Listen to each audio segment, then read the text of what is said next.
ơi chăm ôn sân ra công viên bụi cái nơi chăm ôn dọc đầy công viên bụi cái nơi chăm ôn dọc đầy ý daធ្វើអីហ្នឹងហាពូថៅតើ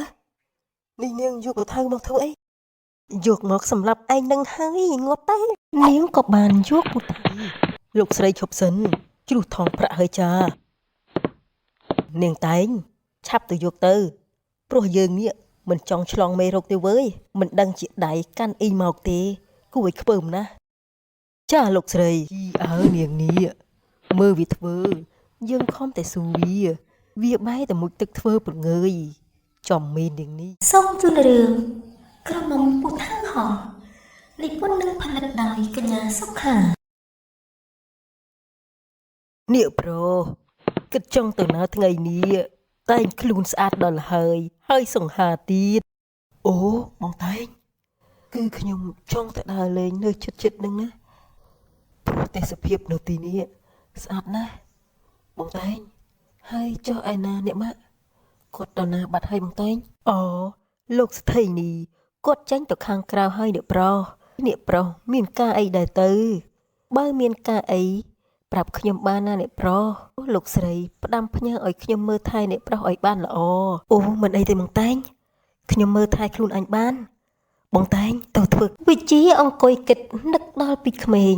គេបានរត់លេងក៏ជុកនឹងក្មេងស្រីម្នាក់ធ្វើឲ្យវិជាបំភ្លេចក្មេងស្រីនោះមិនបានឡើយទេសភាពនៅទីនេះពិតជាស្រស់ស្អាតណាស់ស្ដាយណាស់ពេលនោះខ្ញុំមិនបានសួរឈ្មោះនាងកុំអីខ្ញុំប្រហែលជារស់នាងឃើញមិនខានទេ10ឆ្នាំទៅហើយប្រហែលពេលនេះនាងពេញរូបពេញរាងបាត់ទៅហើយទោះបីពេលនេះខ្ញុំជួបនាងក៏ខ្ញុំមិនស្គាល់នាងដែរអាចយថ្ងៃនេះយើងរកត្រីបានត្រីច្រើនណាស់វើយយើងគិតយកឲ្យបងពូថៅបានខ្លះទៅតើល្អទេអាចយពិតមែនហើយយើងក៏គិតដូចឯងដែរបើអញ្ចឹងយើងទៅអេឈប់សិនអាចយឯងមើលនៅត្រង់នោះទៅតើអ្នកណាគេមកដេកនៅត្រង់នោះវើយឬមួយក៏ខ្មោចវើយមានខ្មោចឯណានៅកណ្ដាលថ្ងៃត្រង់វើយយើងថាដូចជាមនុស្សទេវើយមែនវើយបើអញ្ចឹងយើងទៅមើលទៅនាយជុកហើយនឹងនាយចយក៏បានទៅមើលហើយឃើញវិជាកំពុងតែដេកលក់ស្រួលពួកគេទាំងពីរក៏បានស្រែកសួរវិជាក៏ភ្ញាក់ព្រឺតធ្វើឲ្យគេភ្ញាក់មួយរំពេចពេលនោះនាយចយហើយនាយជុកក៏ភ្ញាក់តាមដែរបងហេតុអីក៏បងមកដេកនៅត្រង់នេះអញ្ចឹងបងជាអ្នកណាគេហេតុអីក៏ខ្ញុំមិនដែលឃើញបងអញ្ចឹងខ្ញុំស្មានតែបងដេកស្លាប់ទៅហើយពិតមែនហើយបងខ្ញុំស្មានតែបងស្លាប់ទៅហើយខ្ញុំខំតែភ័យហើយបងមកពីណាដែរអូផ្ទះបងនៅខាងនោះបងបានចេញមកដើរលេងទេសភាពក៏ស្អាតខ្យល់ក៏ត្រជាក់ទៀតបងក៏បានដេកលក់ទៅតើពូប្អូនកូនចៅអ្នកណាគេដែរហើយនៅស្រុកភូមិនេះមែនទេបាទបងពូយើងទាំងពីរនៅស្រុកភូមិនេះទេតាំងពីកើតមកម្ល៉េះហើយបងជាអ្នកណាគេហេតុអីបានជាខ្ញុំមិនដែលឃើញបងអញ្ចឹងគឺបងមិនដែលនៅទីនេះនឹងណាបងទៅតែត្រឡប់មកពីស្រុកក្រៅដូច្នេះហើយទៅប្អូនមិនដែលឃើញនឹងណាពីក្មេងបងក៏នៅទីនេះដែរតែបងអាយុ11ឆ្នាំបងក៏បានទៅរៀនបរទេសតែបងមិនភ្លេចនៅទីនេះទេដែលជាស្រុកកំណើតរបស់បងណាការពិតអញ្ចឹងទេបងជាអ្នកស្រុកភូមិនេះដែរតើបើអញ្ចឹងយើងជាអ្នកស្រុកភូមិតែមួយហើយបងពិតមែនហើយយើងនិយាយគ្នាយូរមកហើយតែបងមិនទាន់ស្គាល់ឈ្មោះប្អូនទាំងពីរផងតើប្អូនឈ្មោះអ្វីទៅខ្ញុំឈ្មោះចយខ្ញុំមើលទៅបងយូរទៅដូចជាសង្ហាដល់ហើយបងបើខ្ញុំធំឡើងសង្ហាដូចបងអញ្ចឹងស្រីក្នុងភូមិនេះប្រកាសជាដេញខ្ញុំស្លាប់ហើយបងតែអាចយសម័យដល់ណាយវើយឯងនឹងឯងធំឡើងសង្ហាចាញ់យើងទៅវើយយើងនេះហើយបានសង្ហាស្រីតាមស្រឡាញ់វើយបានហើយប្អូននេះល្ងាចណាស់ហើយបងគិតថាលាប្អូនទាំងពីរត្រឡប់ទៅផ្ទះវិញសិនហើយបើមាននិស្ស័យយើងនឹងជួបគ្នាទៀត បងលាពួកឯងទាំងពីរទៅវិញហើយ បាទបងទៅតាមផ្លូវប្រយ័ត្នប្រយែង បងពូថៅនៅទេបងពូថៅខ្ញុំយកត្រីមកផ្ញើបងណាយីអាចជោគអាចយហេតុអីក៏ស្រែកលឺយ៉ាងនេះហ่าយើងចង់បែកត្រជីកទៅហើយឯងមកផ្ទះយើងមានការអីហាអាចជោគអាចយ គឺខ្ញុំយកត្រីមកឲ្យអ៊ំនឹងណាចុះឯណាបងពូថៅទៅណាបាត់ហើយអ៊ំ នាងថៅអានសិភៅនៅលើផ្ទះឯណោះពួកឯងទាំងពីរមានការអីជាមួយនាងថៅហាអាចោគអាចយថ្ងៃនេះឯងរកត្រីបានច្រើនមែនទេជាមកឲ្យយើងហា បាទអ៊ំថ្ងៃនេះខ្ញុំរកត្រីបានច្រើនទើបខ្ញុំយកមកឲ្យអ៊ំខ្លះនឹងណា យើងអរគុណពួកឯងទាំងពីរហើយដែលចេះអាណិតស្រឡាញ់គ្រួសារអ៊ំចុះឪពុកម្ដាយរបស់ឯងសុខសប្បាយទេចុះពុកឯងឈប់ផឹកស្រាហើយឬនៅអាចយ អូអ៊ំពុកគាត់ផឹកស្រាទៅរាល់ថ្ងៃនឹងអ៊ំមិនដែលជួយធ្វើការម៉ាយទេខ្ញុំក៏ធុញក៏ចេញមករកត្រីទៅអ៊ំបើអញ្ចឹងពួកយើងទាំងពីរត្រឡប់ទៅផ្ទះសិនហើយអ៊ំ ពួកឯងទៅចោតាមផ្លូវប្រយ័ត្នផង បាទអ៊ំ វិជាម៉ាក់ចង់ឲ្យកូនទៅធ្វើការនៅរោងម៉ាស៊ីនតើកូនគិតយ៉ាងម៉េចដែរម៉ាក់បានរកកម្មករដែរតែរកមិនបានសោះទើបម៉ាក់ឲ្យកូនទៅធ្វើការនៅទីនោះនេះម៉ាក់ប្រកាសហើយមែនទេដែលឲ្យខ្ញុំទៅធ្វើការនៅរោងម៉ាស៊ីនតែខ្ញុំមិនសូវចេះទេអ្នកម៉ាក់បើខ្ញុំធ្វើទៅតិចខូចខាតអស់ទៅអ្នកម៉ាក់កូននេះរៀនយូរទៅគង់តែចេះទេណាម៉ាក់បានសម្រេចចិត្តហើយថាឲ្យកូនទៅធ្វើការនៅទីនោះព្រោះអ្នកស្រុកអ្នកភូមិនៅទីនេះបានមកកិនអង្គរជារៀងរាល់ថ្ងៃធ្វើឲ្យម៉ាក់នេះទុកចិត្តលើកូនប្រកាសជាធ្វើបានបាទម៉ាក់ខ្ញុំនឹងសាកមើលចុះស្អែកនេះខ្ញុំទៅមើលចុះ ពេលព្រឹកព្រលឹមបានមកដល់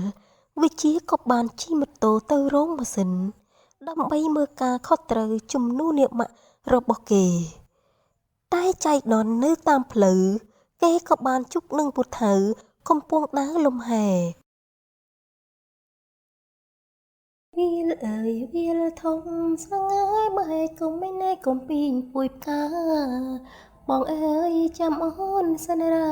កំពីងពួយផ្កាយណែចាំបងយកប្តីកំពីងពួយផ្កាយណែចាំអូនយកប្តីអីយ៉ាពេលនោះពូថៅក៏ងើបមុខឡើងហើយក៏មើលមុខវិជាធ្វើឲ្យពូថៅមើលផ្លឹកស្មារតីអើយណែអត់ភ្នែកទេអីហេតុអីក៏ជិះម៉ូតូមិនមើលផ្លូវបែបនេះចង់ត្រូវមែនទេ អ្នកនាងខ្ញុំសុំទោសផងដែលធ្វើឲ្យអ្នកនាងឈឺខ្លួននេះអ្នកនាងយ៉ាងម៉េចហើយរបួសត្រង់ណាខ្ញុំមើលឲ្យ អើយមិនបាច់ទេអូយឈឺជើងណាស់នេះតាជើងខ្ញុំបាក់អត់ទេណោះណែនាយត្រូវតែទទួលខុសត្រូវខ្ញុំដឹងទេថាជើងខ្ញុំនេះឈឺខ្លាំងណាស់បើលោកមិនទទួលខុសត្រូវខ្ញុំទេខ្ញុំនឹងប្តឹងលោកពីបទជិះម៉ូតូមិនមើលផ្លូវធ្វើឲ្យគ្រោះថ្នាក់ដល់អ្នកដទៃ នេះអ្នកនាងចង់ប្តឹងខ្ញុំតែខ្ញុំមិនបានធ្វើខុសទេពីមុនដំបូងខ្ញុំព្រមសុំទោសអ្នកនាងឲ្យរឿងវាឆាប់ចប់តែបែរជាអ្នកនាងបង្កាច់បង្ខូចថាខ្ញុំនេះជិះម៉ូតូធ្វើឲ្យគ្រោះថ្នាក់អ្នកដទៃទៅវិញខ្ញុំមើលទៅអ្នកនាងខួរក្បាលមានបញ្ហាហើយមើលទៅបានជានិយាយបែបនេះ ណែនាយនិយាយថាឲ្យខ្ញុំខួរក្បាលមានបញ្ហាមែនទេមកនិយាយបែបនេះស្រួយហើយវើយនាយជាអ្នកណាក៏ហ៊ានថាឲ្យខ្ញុំបែបនេះខ្ញុំមើលទៅលោកមុខមាត់ស្អាតបាតតែនិយាយជាមួយមនុស្សស្រីវិញគ្មានជីវធម៌តលសោះ ជីវធម៌ខ្ញុំមានសម្រាប់តែនិយាយជាមួយមនុស្សដែលដឹងខុសត្រូវតែប៉ុណ្ណោះមិនដូចអ្នកនាងទេនិយាយមិនពិតមកដើរច្រៀងរលោលឡាយតាមផ្លូវមកថាឲ្យគេជិះម៉ូតូមិនមើលផ្លូវទៀតនេះអ្នកនាងមិនខ្មាស់គេទេ នេះនាយទ្រាំលេងបានហើយងាប់ទៅ នេះនាងចង់ធ្វើអីហ្នឹងហាពូថៅតើនេះនាងយកពូថៅមកធ្វើអី យកមកសម្រាប់ឯងនឹងហើយងាប់ទេ នាងក៏បានយកពូថៅគប់វិជាធ្វើឲ្យវិជារត់បះជើងសព្រាតគេក៏បានរត់ទៅឆ្ងាយធ្វើឲ្យពូថៅតាមមិនទាន់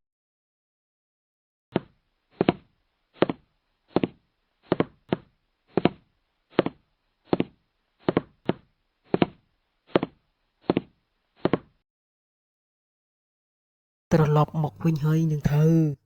ចុះឯណាត្រីហេតុអីក៏គ្មានចឹងឯងមានរឿងអីមែនទេ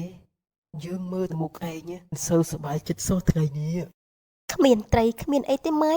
ថ្ងៃនេះរកមិនបានទេរកប៉ះចំអា ស្អីនាងថៅនេះឯងទៅសន្សំរឿងជាមួយនីណាគេទៀតហើយនាងថៅ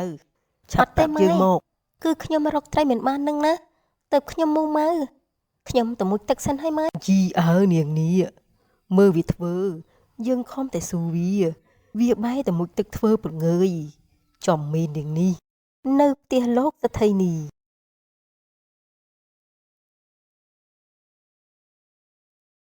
វិជាកូនត្រឡប់មកវិញហើយមែនទេហាហេតុអីបានខ្លួនប្រានកូនប្រឡាក់សុទ្ធតែភក់បែបនេះកូនមានរឿងអីមែនទេកូនស្រីជើងល្អអើយពិតជាមិនធម្មតាមែនវិជាឮម៉ាក់ហៅទៅកូន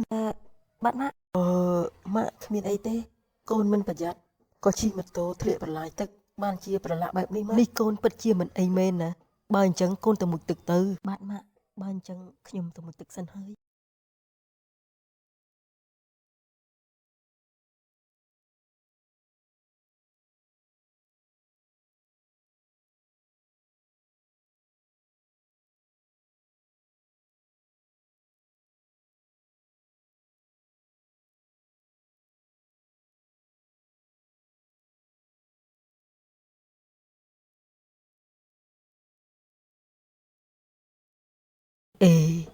ជិះម៉ូតូយ៉ាងម៉េចបានឲ្យធ្លាក់ប្រឡាយទឹកដូចជាឆ្ងល់ដល់ហើយភ្លេចឲ្យឈឹងវិជាបានទៅដល់កន្លែងធ្វើការអត់ទេនេះនាងតែងឆាប់មកនេះយើងមានការងារឲ្យឯងធ្វើចាលោកសថីនេះមានកិច្ចការងារអីដែរយីយើងហៅឯងប្រកាសជាមានការហើយឯងឆាប់ទៅរៀបចំទៅនឹងទៅផ្សារជាមួយយើងព្រោះយើងចង់ធ្វើម្ហូបឆ្ងាញ់ៗឲ្យកូនយើងញ៉ាំចាលោកស្រីទៅឥឡូវនេះមានទេលោកស្រីជីនាងនេះទៅឥឡូវនឹងហើយយ៉ាងម៉េចចង់ឲ្យយើងទៅស្អែកមានទេចាលោកស្រី លោកសថីនីក៏បានចេញទៅផ្សារពេលត្រឡប់មកវិញដល់ពាក់កណ្ដាលផ្លូវក៏បានជួបនឹងមីងសួនលោកសថីនីក៏បានចេញទៅផ្សារពេលត្រឡប់មកវិញដល់ពាក់កណ្ដាលផ្លូវក៏បានជួបនឹងមីងសួន លោកស្រីឈប់សិនជ្រុះថងប្រាក់ហើយចា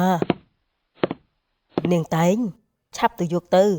ព្រោះយើងនេះមិនចង់ឆ្លងមេរោគទេវើយមិនដឹងជាដៃកាន់អីមកទេគួរឲ្យខ្ពើមណាស់ចាលោកស្រី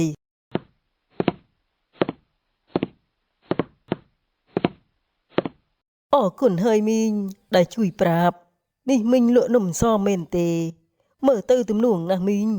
គឺនំសមនេះក្មួយទិញទេមីងទៅនឹងស្ងោរមកថ្មីនេះក្មួយទិញទេនាងតែងឯងនៅធ្វើអីទៀតឆាប់ត្រឡប់ទៅផ្ទះចាលោកសថីនេះទៅហើយចាមីងខ្ចប់ឲ្យខ្ញុំ5មកខ្ញុំមកយកទៅផ្ញើអ្នកប្រុសរបស់ខ្ញុំចាក្មួយចាំមួយផ្លេត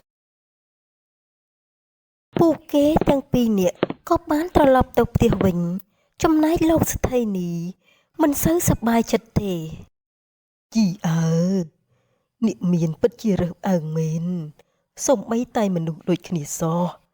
ក៏រើសអើងដែរលោកស្រីនេះពិតជាមិនធម្មតាមែនខ្ញុំមើលទៅដូចជាកាចខ្លាំងណាស់ហើយបានហើយកុំខ្វល់ពីគេអីទៅលក់វិញល្អជាង